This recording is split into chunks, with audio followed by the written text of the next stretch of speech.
we're now going to be talking about the big fight this weekend. Thoughts quickly turning from last week to this week. Up in Manchester, big rematch. Liam Smith hoping to repeat the stoppage victory over Chris Eubank Jr. Very conclusive win. I know people talk about how dominant supposedly Eubank was in the first few rounds last time, although I felt they were kind of feeling out sessions, if anything. And then just smashed Eubank in the decisive round. Whether an elbow landed or not, it seemed to only be going one way. Real shocking result. Not that Eubank lost, but that he was stopped. He was known for having an iron chin, much like his legendary father. And first time he'd been even visibly hurt, never mind stopped. So, yeah, it's a very tough hill to climb or mountain to climb for Chris. He's done the right thing, I think, in going out to the States to train. Maybe he could have gone out a bit earlier. Like he was already in the States, but he maybe could have joined his new trainer a bit earlier. He's obviously gone with the trainer of Terence Crawford, Brian Bomac McIntyre, fresh off historic win for Crawford over Errol Spence. Ayman, what do you make of the trainer move, and how much chance do you give of Eubank at least putting on an improved performance in the rematch? The trainer move is an interesting one with in the corner with Roy Jones Jr. previously. And Roy Jones, look, respected across the world for his abilities and what he's displayed in the ring.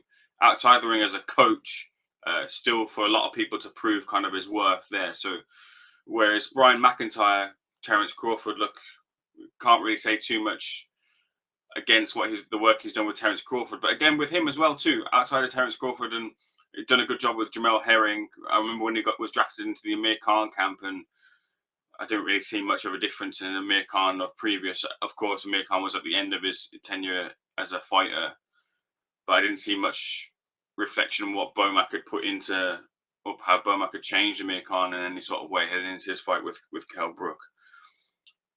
I would hope that really the significance of a trainer change for Chris Eubank Jr. is someone who's presented as stubborn and not really willing to listen to instruction, wanting to do his thing his own way, which to a degree I do respect, but in a boxing game, which sure, you're the only person in the ring when it comes and the bell rings and your trainer doesn't fight with you. It is a team sport, and you do if you've got someone experienced like a Roy Jones Jr. or others, your dad, Ronnie, Bomac, surely you'd want to listen. Surely you want to affect and have a second set of eyes. I think Chris has always been wanted to kind of do it his own style, go out his own way. I hope that's the difference here, that there is that input from Bomac, and Chris takes it and tries to affect it in the fight.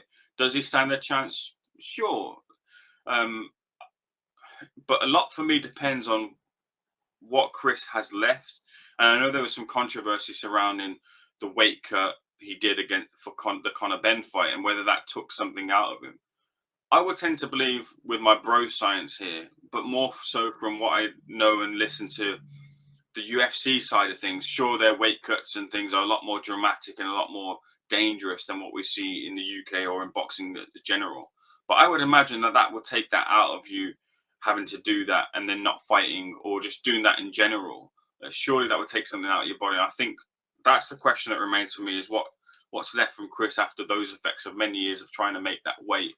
And whether when it comes down to the ring, that's just taken too much out of him. Liam Smith will find the answer out. Liam Smith will come to that conclusion this Saturday night. And a lot of people have already come to the conclusion that Chris Eubank Jr. outside of an IBO world title will never grasp traditional gold.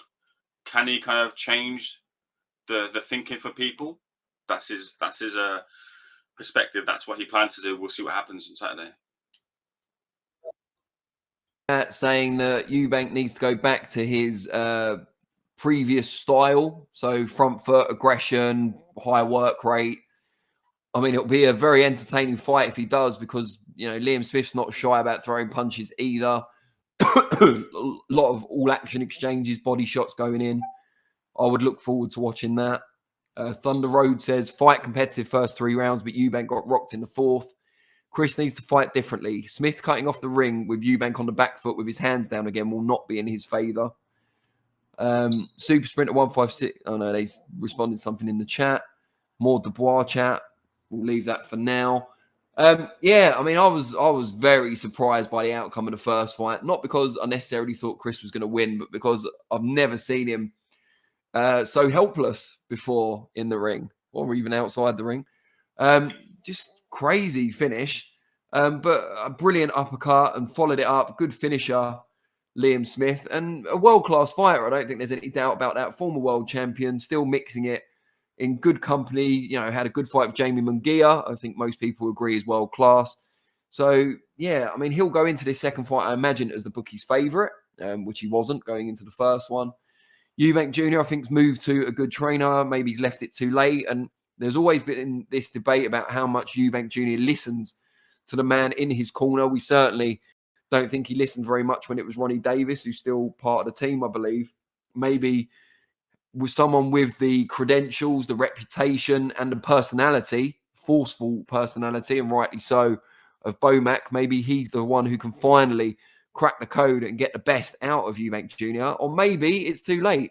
You know, maybe he's past his physical prime now. Maybe he's missed the boat.